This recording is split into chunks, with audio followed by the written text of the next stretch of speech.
નમસ્કાર. આજના આ ખાસ વિશ્લેષણમાં આપણે ખૂબ જ અદ્ભુત અને સર્જનાત્મક બાળગીત આ અમારી ગાડી છે ની મજેદાર સફર પર જવાના છીએ.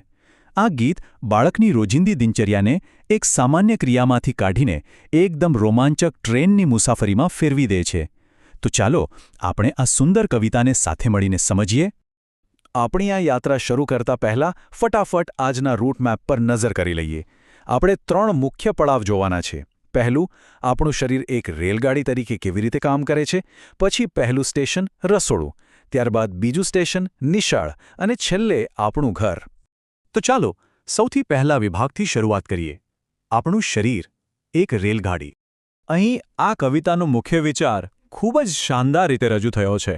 જરા વિચારો, બાળકના 2 પગ એક ગાડીના પૈડા તરીકે કામ કરે છે અને પેલું ભૂખ્યું પેટ એ તો એક શક્તિશાળી એન્જિન છે જે આખી ગાડીને આગળ ધપાવે છે. કવિતામાં માનવ શરીરના અંગોને એક મશીન સાથે કેટલી સુંદર રીતે સરખાવવામાં આવ્યા છે એ ખરેખર જોવા જેવું છે. ગાડીને ચાલવા માટે પૈડા તો જોઈએ જ ને. અહીં માત્ર 2 પગ એ પૈડા છે અને આ માનવ ટ્રેન રોજ સવારે ઉઠીને ભકછુક ભકછુકના લયબદ્ધ અવાજ સાથે પોતાનું એન્જિન ધમધમતું કરી દે છે. આ તો એક બાળકની સવારની છલકતી ઊર્જાનું એકદમ ઉત્તમ ઉદાહરણ છે. હવે આગળ વધીએ આપણા બીજા વિભાગ તરફ. પહેલું સ્ટેશન એટલે કે રસોડું. સવાર પડે એટલે આ ટ્રેન તેનું સૌથી પહેલું અને કદાચ આખા દિવસનું સૌથી મહત્વપૂર્ણ રોકાણ કરે છે.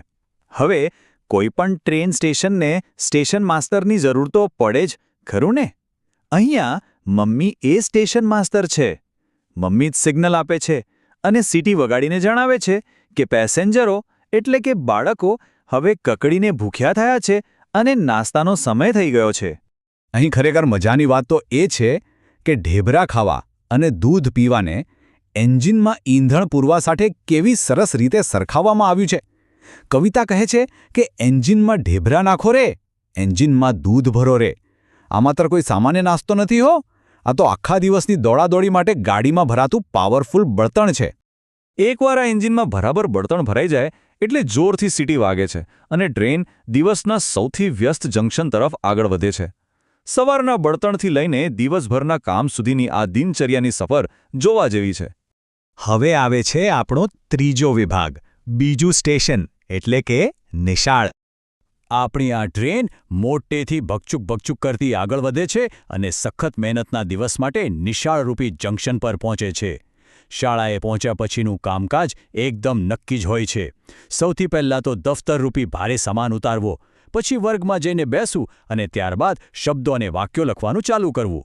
આ જાણે કોઈ માલગાડીમાંથી સામાન ઉતારવા જેવી જ પ્રક્રિયા છે. પણ વાત માત્ર લખવા પૂરતી સીમિત નથી.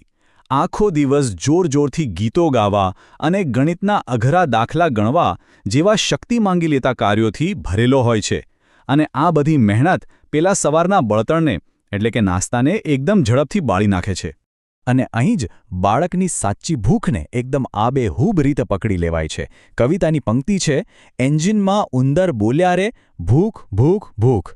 ભણવાના આટલા લાંબા દિવસ પછી પેટમાં ખરેખર ઉંદર દોડે છે, જેને અહીં કાવ્યાત્મક રીતે એન્જિનમાં ઉંદર બોલવા સાથે સરખાવવામાં આવ્યું છે.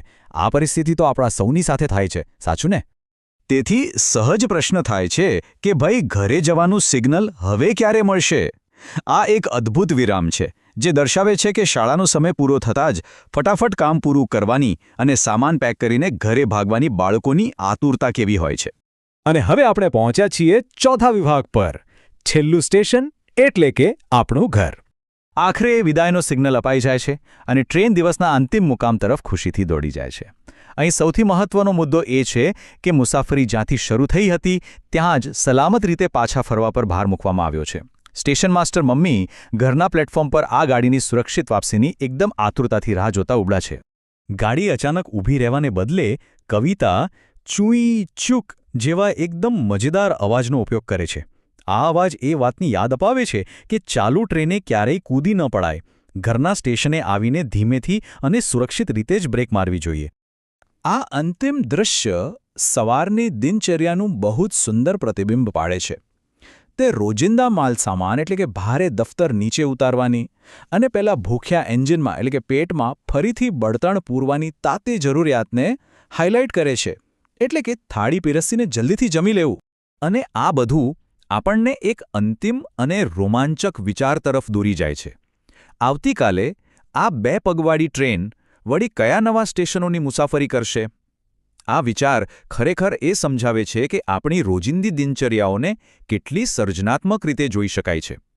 એક બાળકની આબેહૂબ કલ્પના આપણને કેવી અનંત મુસાફરીઓ પર લઈ જઈ શકે છે તે આ કવિતામાં સ્પષ્ટ દેખાય છે.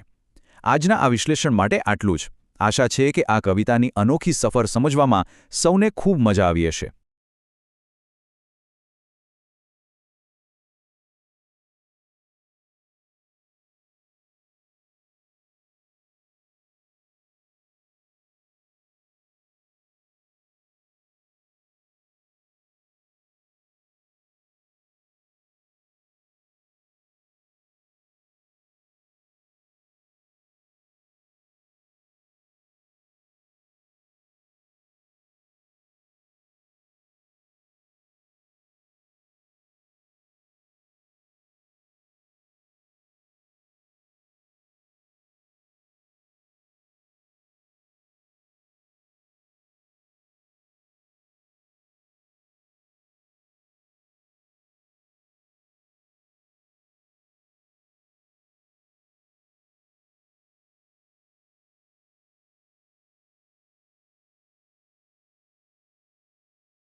હેલો બાળ મિત્રો, સ્વાગત છે તમારું આજના વિડીયોમાં. આજે આપણે જોવાના છે ધોરણ 2 ગુજરાતી પાઠ 2 ગાડી આવી રહે. તો તમે પાઠ તો સમજી લીધી, કવિતા તો તમે સમજી લીધી.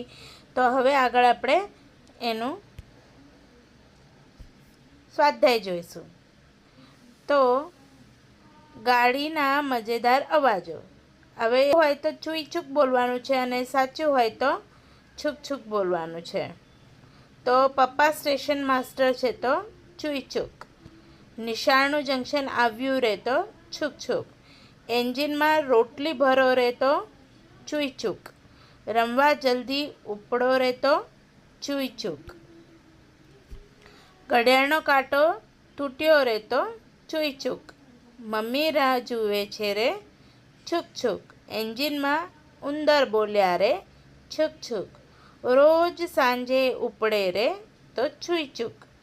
હે ને? મજા આવી ગઈ બાળ મિત્રો. હવે આગળ જોઈએ. ગીતના આધારે પંક્તિ સુધારીને ફરીથી લખો. થેલો ઉપાડી ઉતાર્યો રે. તો થેલાની જગ્યાએ શું આવશે? દફતર ઉપાડી ઉતાર્યો રે. એના પછી દાદી રાહ જુએ રે. તો નહીં, દાદી નહીં, મમ્મી રાહ જુએ રે. પેટમાં બિલાડી બોલ્યા રે. તો પેટમાં ઉંદર બોલ્યા રે. પીપુડી ત્યાં વગાડે રે. તો સીટી ત્યાં વગાડે રે. ભોજન જલ્દી પીરસો રે. તો થાળી જલ્દી પીરસો રે. એના પછી કવિતા છે, ત્યાં ખાલી જગ્યામાં તમારે સુરતથી ગાડી આવી રે, અમદાવાદથી ગાડી આવી રે, જૂનાગઢથી ગાડી આવી રે, રાજકોટથી ગાડી આવી રે, એવી રીતે પણ તમે તમારી રીતના લખી શકો છો. તો આગળ હવે આપણે જોઈશું રાજા ખાય રીંગણા એ વાર્તા. તો એ પાર્ટ 2માં તમે ચોક્કસથી જોજો.